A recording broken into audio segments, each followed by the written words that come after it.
Hello, friends. Hello. Got some sage burning for us. This is the second attempt to record this video. Little camera snafus. So this is our pre-Samhain energy check-in.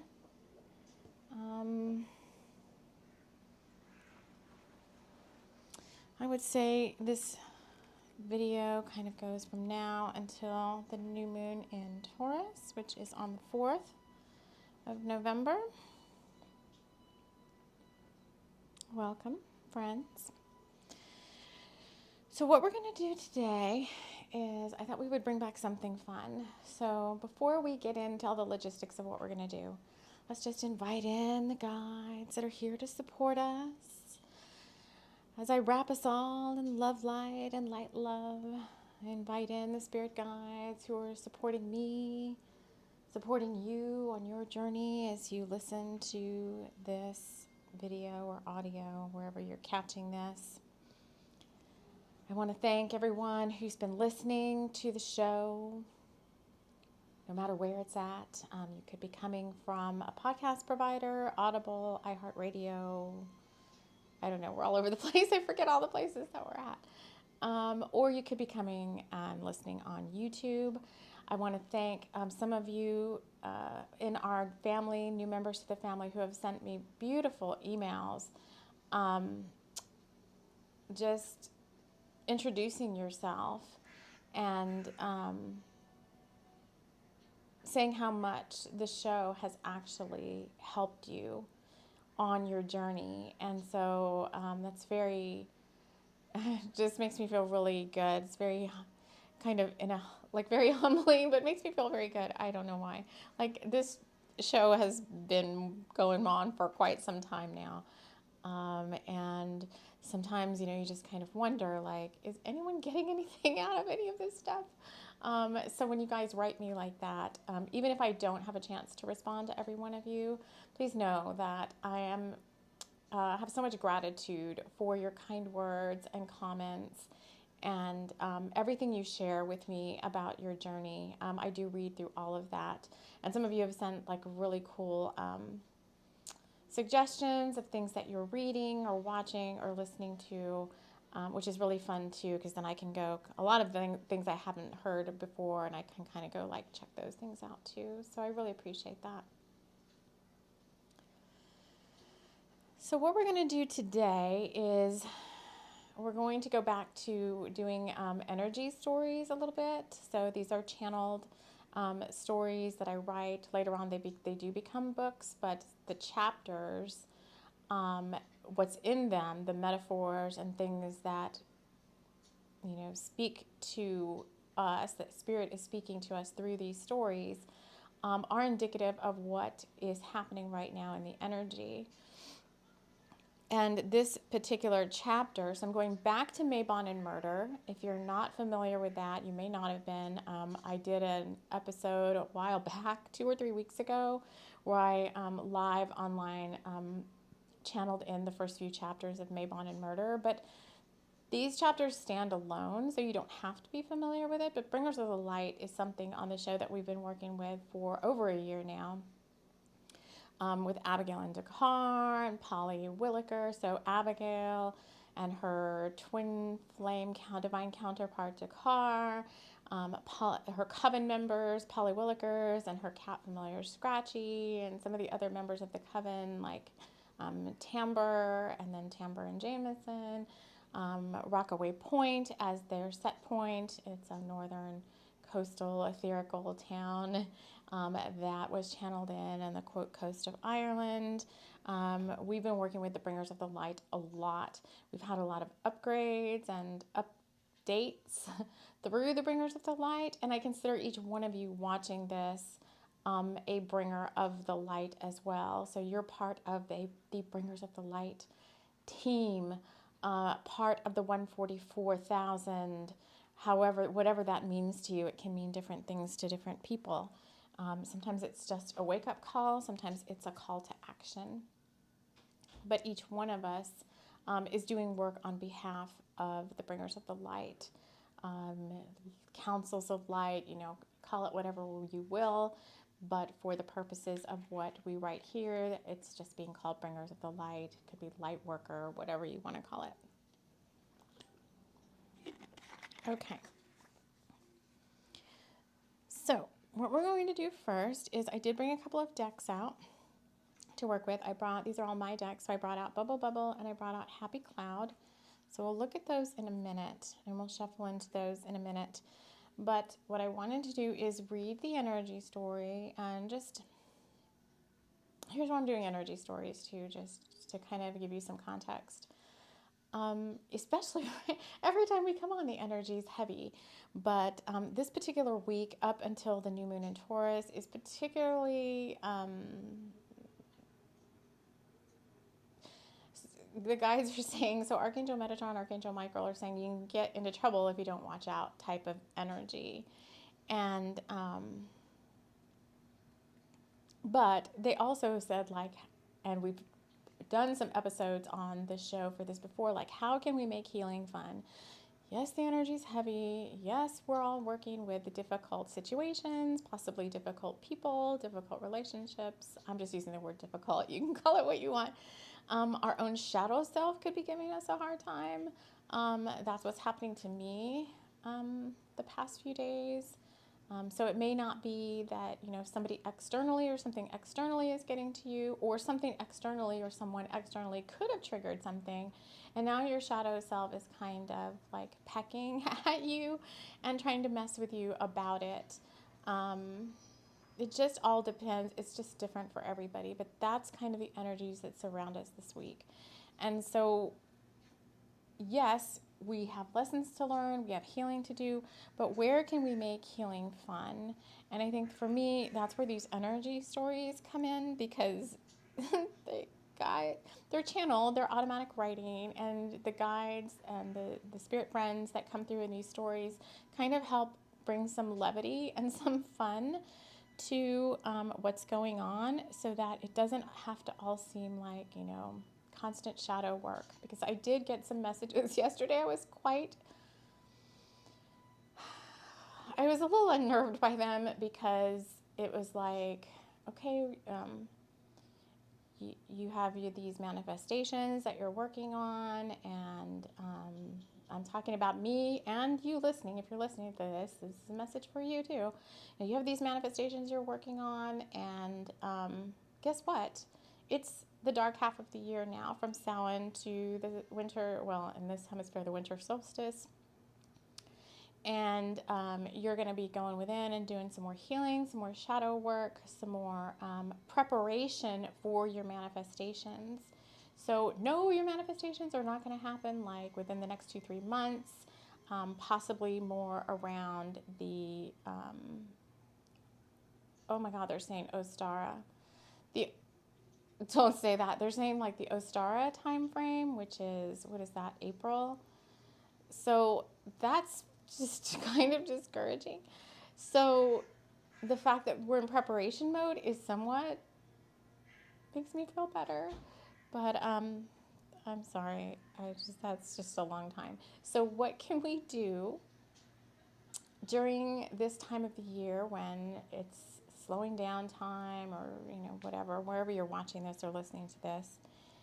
What can we do to make our healing journey and our preparation journey and all of that a little bit more fun? And so that is where the energy stories are coming into play. So I'm going to go ahead and read this chapter. It's not very long. There's tons of metaphors and there's tons of synchronicities about what's happening in the story as to, I feel like something's coming. I feel like something's coming. What's happening in the story to what's happening in our world, in your world. I do have people comment back and say oh, you wrote about, you channeled in this, and this is happening in my reality. So it's just kind of fun to see that. And then, as always, with anything that is of a spirit message or whatever, just take what resonates and leave the rest. 100% of everything I say is not going to 100% apply to you. There may be bits and pieces. Some of it may be irrelevant. Some of it may lightly apply, or some of it may even apply later on, where you're like, oh, what is she? People come back to me after the fact, like after I've worked with clients too, who I have, like some clients are like, yeah, that's not even happening. And then I've had them come back months later and write me and say, like, everything you said was valid or happened, or not that I'm not that I'm projecting to the future or predicting or anything, but everything you said kind of came to pass or happened or whatever to me. So I'm like, okay, it's not me. It's coming from spirit through me. So I'm just the messenger. So this particular story, just to give you a little bit of context, started out as Mabon and Murder. So we started writing this back in Mabon. Abigail and Dakar had been called back to Rockaway Point from Oakwood, where they were on another adventure that has yet to be written out or channeled out. They came back for the Autumn Festival, and Abigail was supposed to be baking something special or making something special because she owns a bakery called Crust, and she was supposed to be making something special. But for a while now, she's been called to this lighthouse in town, and we've never really explored the lighthouse or what's happening there.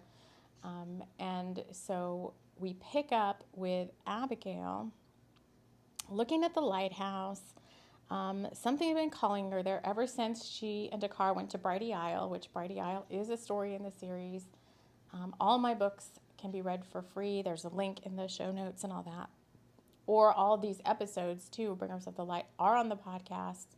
So if you wanted to go back to like Brighty Isle, you just have to kind of either scroll back in the podcast, or there's playlists on YouTube and Spotify for all these things. But let's go into chapter 2.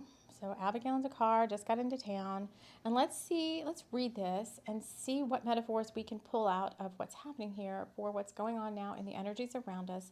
And then we'll ask the cards to give us some confirmations or some advice on what we can do between now and the new moon.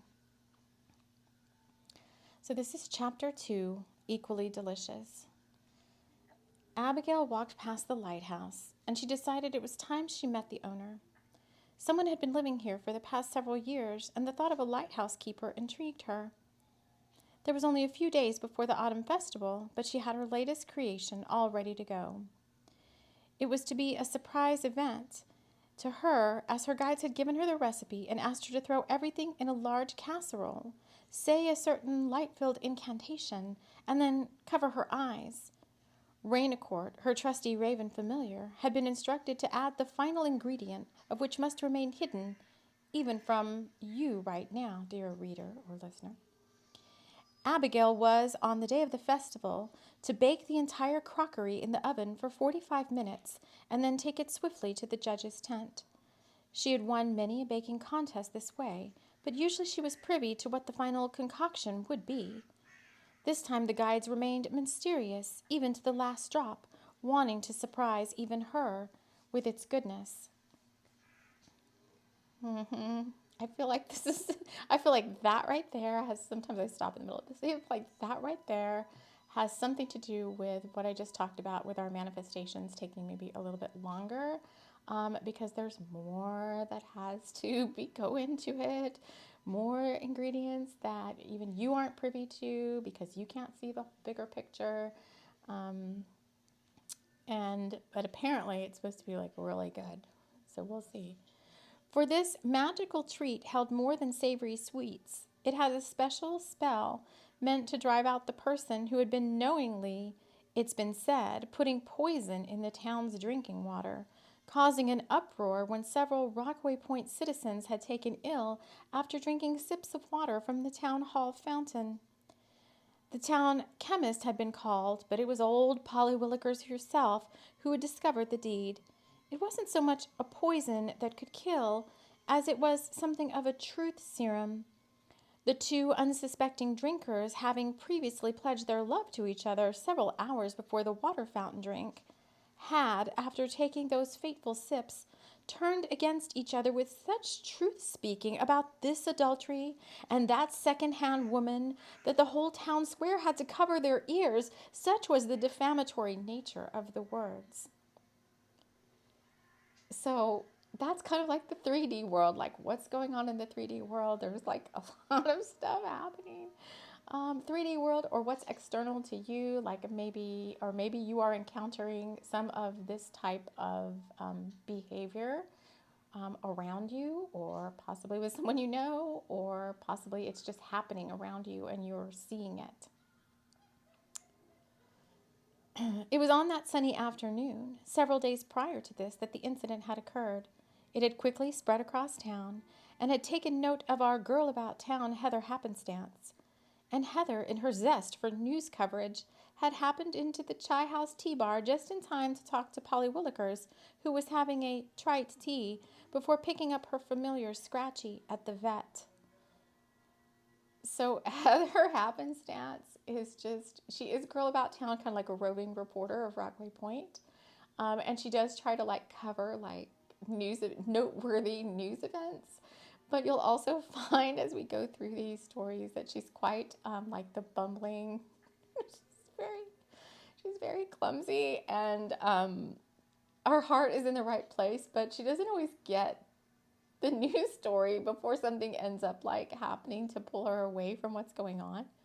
So I don't know why that's important, but I don't know. Let's just keep going. Now, Scratchy, her familiar, is Cat, Polly's familiar. Now, Scratchy, being as magical as he was, didn't really need a veterinary visit as much as he really needed to see Poodles. Poodles was the tiny teacup poodle belonging to Millie O'Malley, the front desk clerk at Posh Pets. Posh Pets was a new to Rockaway Point business, and everyone in town was curious where the owner and young vet Clark Witherspoon had come from. I swear they just keep saying it's like gossip. So gossip may be this big thing that's like pulling you down right now, because they're really like pointing to the fact that they even said Heather Happenstance kind of likes to gossip with like go about town, and she likes to like talk to people. She's one of those reporters that's like, so, tell me what happened over here. And she has her accent, though. I have to do her accent later, but and she's like, tell me what happened over here. And when she went werewolf hunting, she was trying to figure out what was going on by asking people. So it's like gossip may be something that's happening within and around you right now. Scratchy. So meanwhile, in the 3D world, right, there's like gossip and poisonous, venomous things happening between people, and arguments and stuff going on either within and around you. I'm talking about right now as you're listening to this. Doesn't matter when you're listening to this. But external to that, or higher up in frequency to that, there's other stuff, there's other work going on. So all this like turmoil and stuff, my son is acting crazy, is going on in the 3D world. Higher in frequency, if you raise your perspective up, there's other stuff going on that is more fun, more magical, and will keep you out of trouble, is what the guides are saying. So Scratchy, who is Polly's familiar, says didn't really care about Clark, the vet, or Posh Pets. It was something about Poodles that intrigued him, and he had badgered Polly tirelessly until she had finally made him an appointment.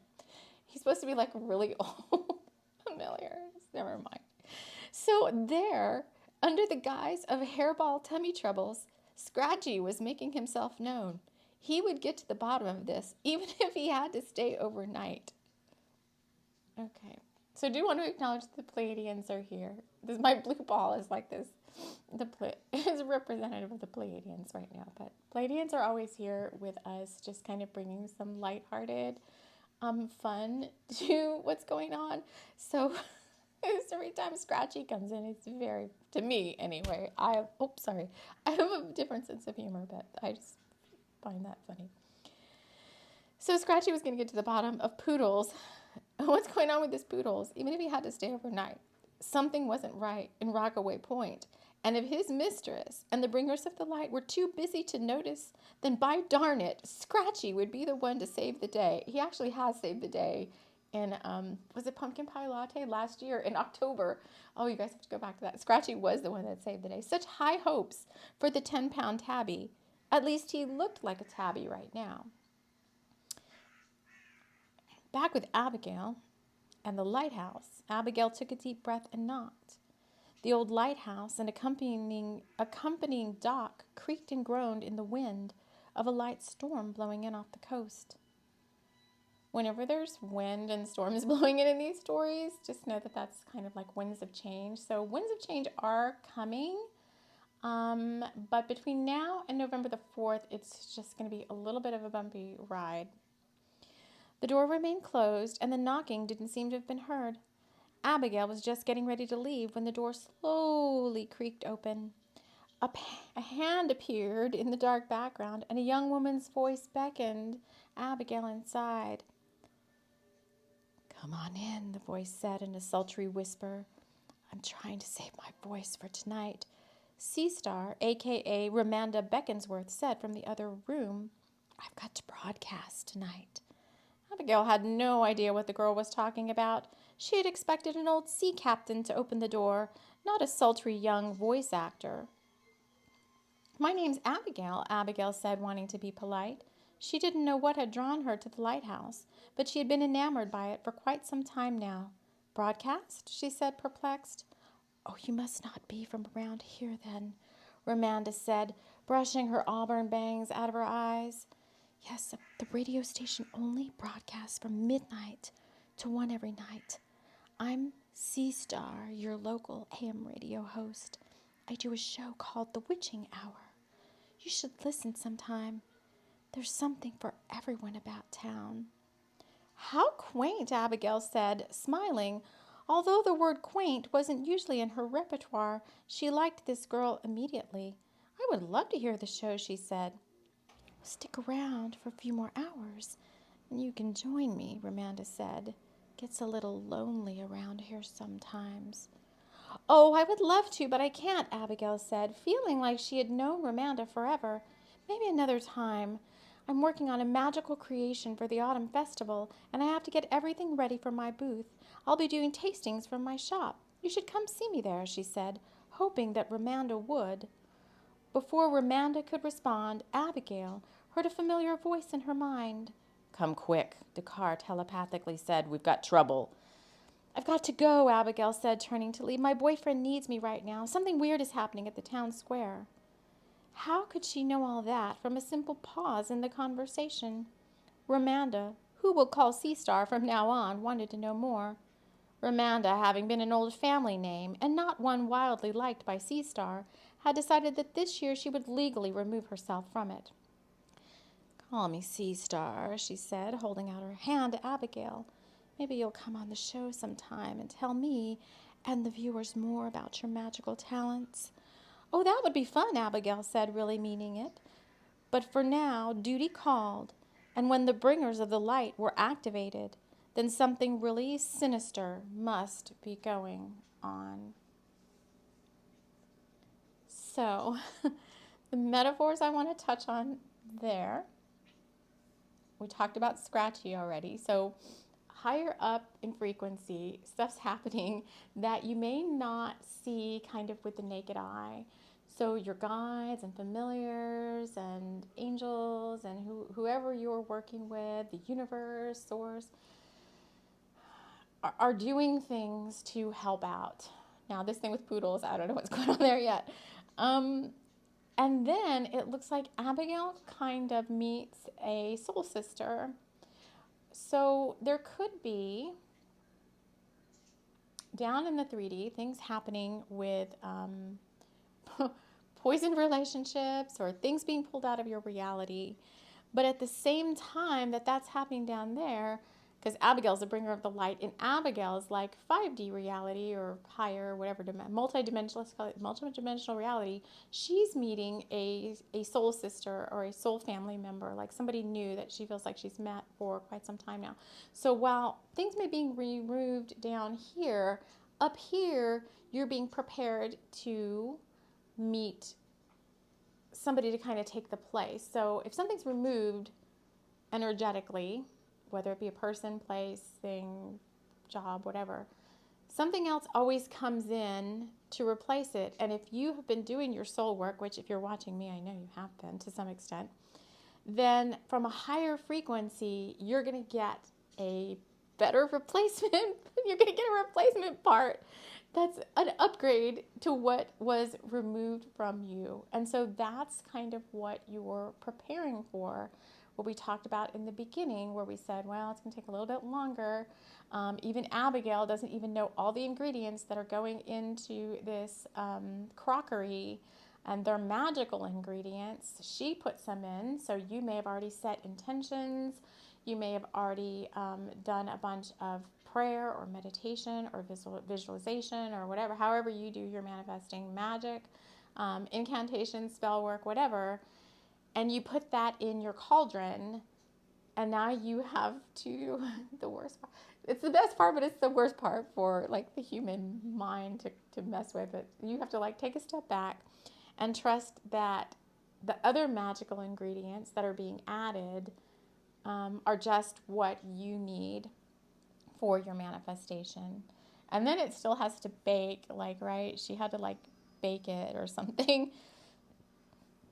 And then she doesn't get to know until the day of the festival, which to me is like a celebration type of event. Like she doesn't get to know till the day of like what this surprise is all about.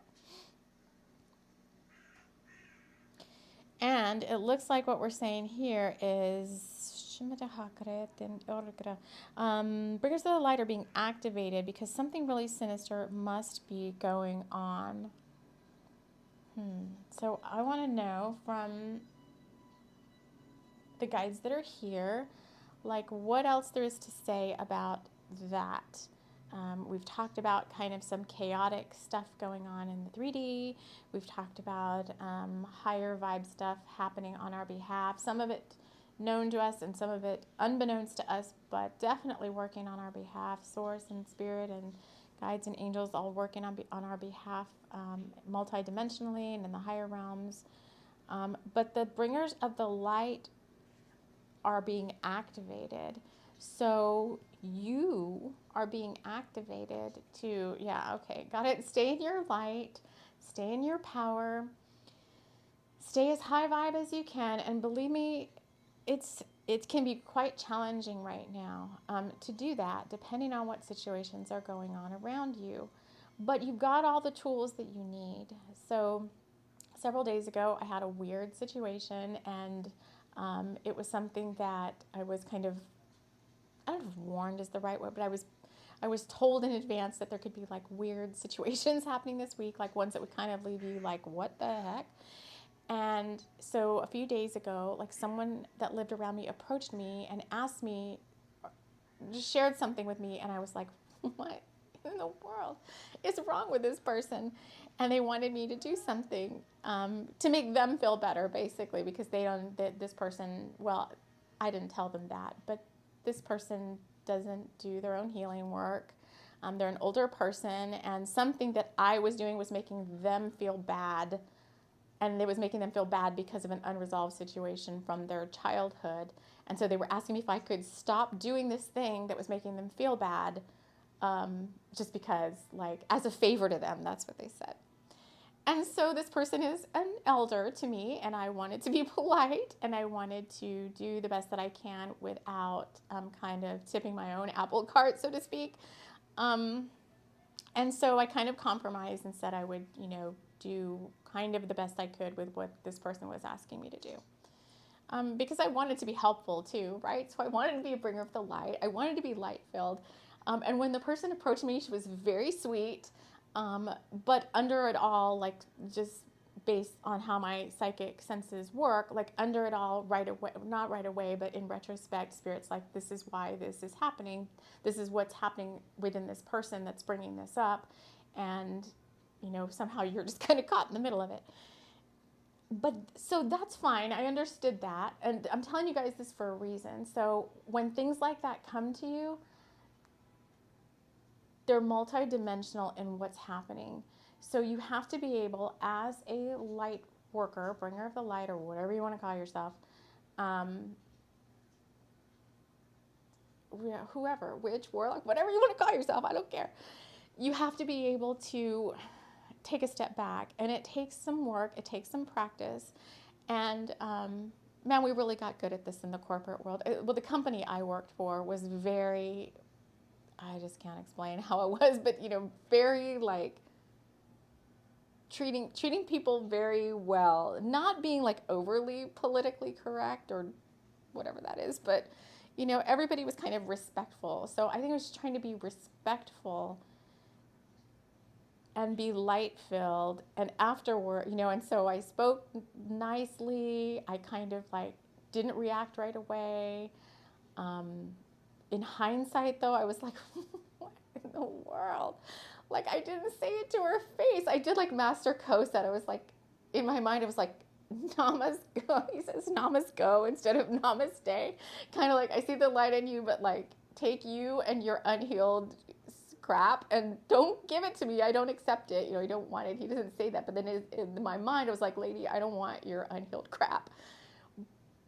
But then the shadow side of what happened after that is I understood all of that. So this may be happening to you. I understood all of that.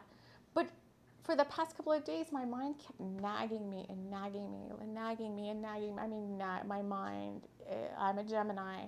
And so there's a lot of air in my chart, and it's like the shadow, my own shadow then, nothing external to me. I didn't see her again.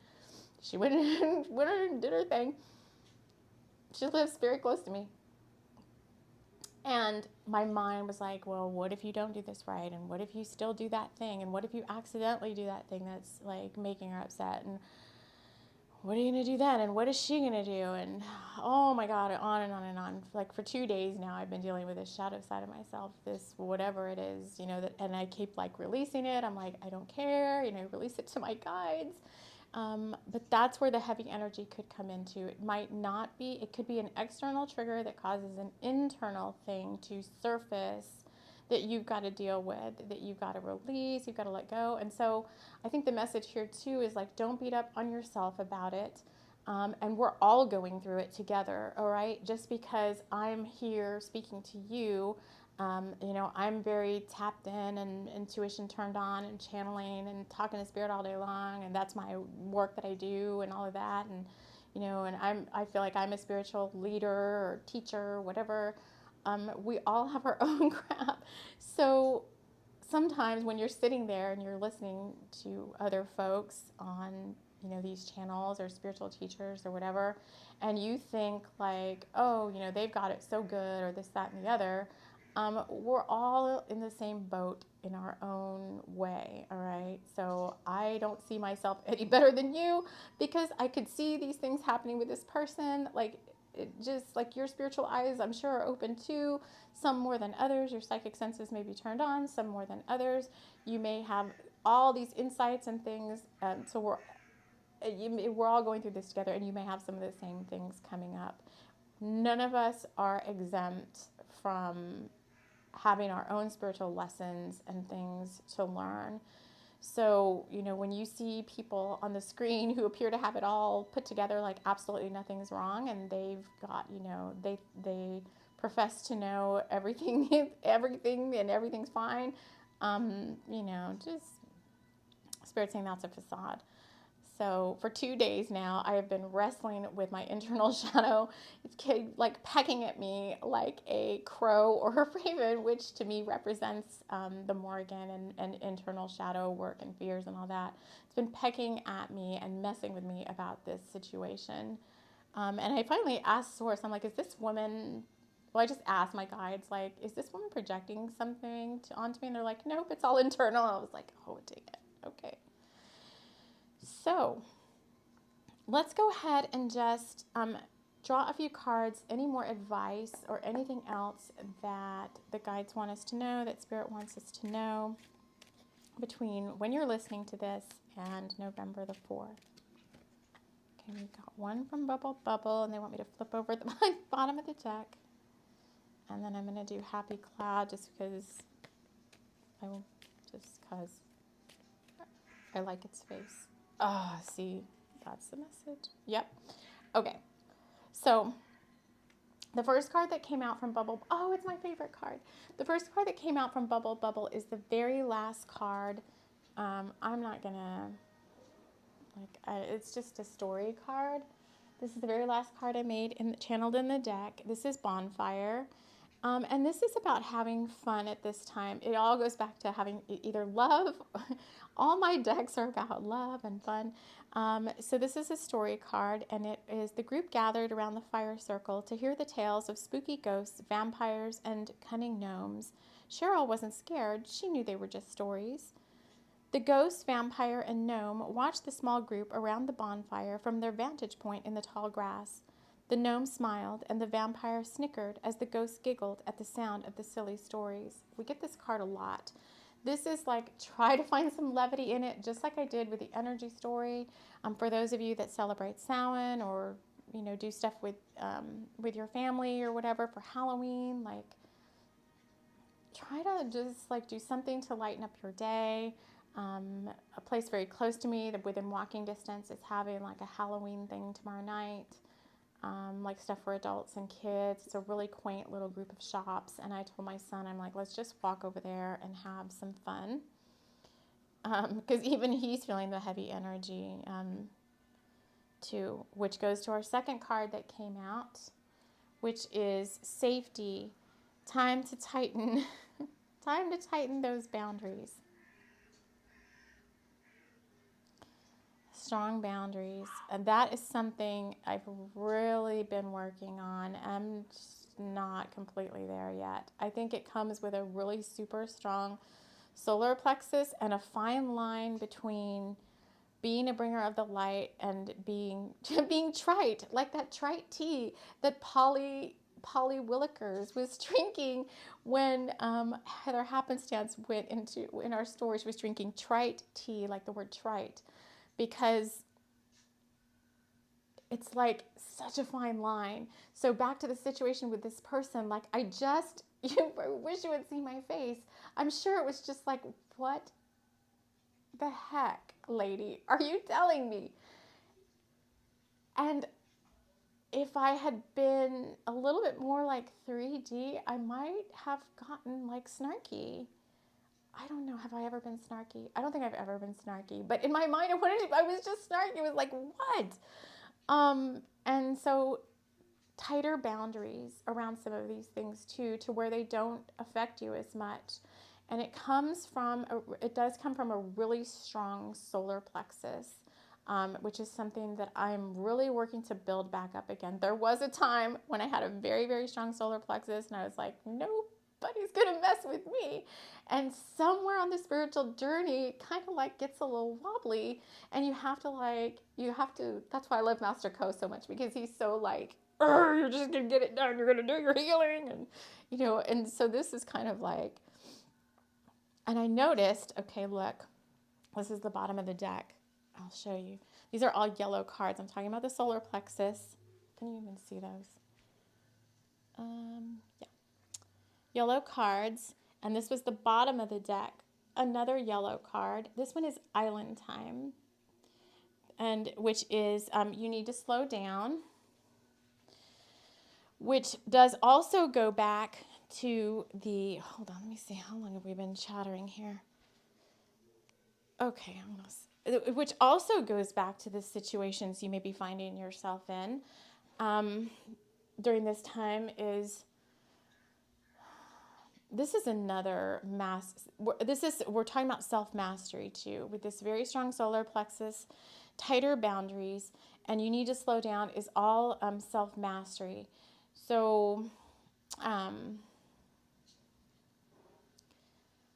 it comes with self-awareness, and I just have to, Master Coach, and this would have been my teacher in a previous lifetime, but I listen to him every day and do the meditations every day, but he said, you have to, and I find this too, like this situation happened, the person approached me, and it was very like, I can't even explain it. The voice was kind of like, can you do me a favor? And I was like, oh, hi. And then the weirdness came out. I don't want to go into great detail about what it was, but it was like she said the thing that kind of was like, what? And I could have immediately reacted, and believe me, it does. If this person if she had come to me maybe a little bit more gruff, and maybe she was mirroring me, because she came like really sweet with a happy little smile, like doe eyes, and like, can you do me a favor? And when she said the thing that she said, I just really stood and like stared at her. It felt like for hours. And I'm sure I had a look, I made a weird look on my face. So you have to be able to like take a step back and where is this coming from? And she even proceeded to like tell me how I needed to adjust what I was doing. And that really triggered me right there, because I was like, who are you to, I didn't say who are you to tell me what to do, but I was kind of like, oh, be kind. This is your elder. And, do you have to do this that way? And I was like, oh, God. And so I just politely said in my nicest little sweet voice, like, I'll do the best that I can. That's all I said. And I said it a couple of times. And then she kind of was like, thank you so much. And she kind of went on her way. And if I had been like, I don't know, if the situation had been different, who knows what might have been said. But the yellow is very strong. So you have to be able to stay in your power too, which is another card that hasn't come out. But we do have a card, I think, in this deck that's all about, peace. It says peace, and it's like stay in your power. So staying in your power, very important, no matter what's going on around you, as best you can. As best you can. I don't know. And then the last card, we'll take these last two. The bottom of the deck was wind. This is a story card. And this card, so we were asking the guides for advice or anything else we need to know right now. So let's just read this. So having fun, tighter boundaries, working on your self-mastery and your solar plexus, being able to assess these situations from a multidimensional standpoint, seeing it for what it is in the 3D, but also being able to rise above and possibly, ask your guides. They will show you.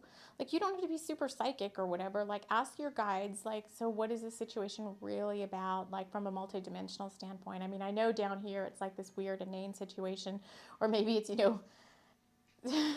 I don't know, arguments and stuff happening about silly stuff out of the blue. Gossip, rumors, crap going around that you're getting caught up in, either online or in the physical world. But ask your guides to show you like the meaning behind certain things that are happening to you. Why is this happening? What is this really all about? Especially if it involves another person. Like, what is this all about? Where's this coming from? And that might help you understand. Like, once Spirit showed me like this, they told me like this is where this is coming from, I was kind of like, oh, I do have compassion for that person and their situation. It still doesn't excuse them from not doing their own healing work, but since she's an elder, I don't know, I can't excuse it. But anyway, this is wind, so let's see if there's anything else here. Quinn believed she could fly. At night, she took her old broom and practiced her liftoffs. If that old witch showed up again, Quinn would take her up on those flying lessons. Morgan knew the young girl had been watching her, and Quinn would make a great apprentice. Morgan could teach her all about her craft, and Quinn could use the wind to fly into town and pick up those blueberry scones she loved so much. So we did talk about winds of change coming. We did talk about new soul family possibly coming in to maybe help replace or, I don't know, augment or something, relationships that might be pulled away from you in the 3D. And this one is about apprentice. It's kind of a fun card too, about having fun, practicing your craft, whatever that might mean to you. It could just mean your own spirituality. It could be meditation. It could be your own witchcraft practice, whatever it is. Just having fun, practicing your craft. Winds of change are going to come in. And in this case, someone has been watching Quinn who wants to work with Quinn and make her their apprentice and teach her all about their craft. So spiritual teachers coming in to help you. It could be your guides, angels, spiritual folks that you're watching, online, or somebody in your 3D. So they're all there to help you. I think this is just kind of at a highest level saying that there is help if you need it. Winds of change are coming, but until then, call on your guides to work with you and help you, because we are all still learning. we are still, as long as we have a physical body, we're still learning. We're never going to be perfect until we transition. We've all got lessons to learn. We all make mistakes. We all have things going on around us. So just try as best you can to have fun. And then the last card I picked up under the wind card was another boundaries card that was showing up. You need to strengthen your shield. So we got that twice now. It's a very similar color. It was right underneath the bottom of the deck, the wind card. So we got it twice. All right, kids, let me just see, is there anything else that the guides would like to share? All right, so I'm going to end this right here. And the next time I come back and speak to you will be right around the new moon time. We maybe do some fun things in between. But until I see you all again, thank you so much for joining me here. Take care.